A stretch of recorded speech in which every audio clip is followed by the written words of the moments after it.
Отбасы, отау құрған сәтіңіз, алғашқы кездескен сәтіңізді бір еске алайықшы. Мен онда әскерден келгеннен кейін ортаншы марқұм ағам сатып алды. Үштөбеде 1 май деген совхозда тұратын. Үштөбеде водитель болып жұмыс істедім, шофер болып. Бауырым екеуміз. Содан сол совхозда осы Гүлжанды кездестім. 1974 жылы 4 декабрь күні осы Шабалғанға алып келдім. Бүгін күнін бәрін жақсы ойлайсыз. Иә, білем ғой. Қанша қыз сүйдіңіз? Гүлжан екеумізде 2 қыз, 1 ұл. Ал енді бүгінде қара шаңырақтың отын өшірмей отырған, сол қара шаңырақты гүлдендіріп жайнатып отырған біздің Гүлжан апамыз ғой. Иә. Араларыңыздағы махаббат әңгімесі бүгінде достық, сыйластыққа ұласқан шығар.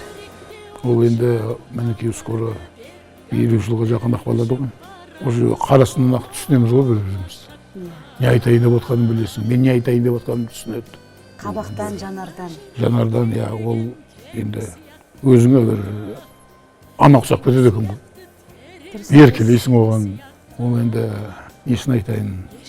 Ондай адамды мен тегі шын айтам, әлі кездестірген жоқпын. Бір сөз айтқан емес осы уақытқа дейін. Әлі күнге дейін бір ауыз сөз. Әлі күнге дейін айтқан жоқ. Ең басы аман болшы деп. Аман болшы дейді, иә.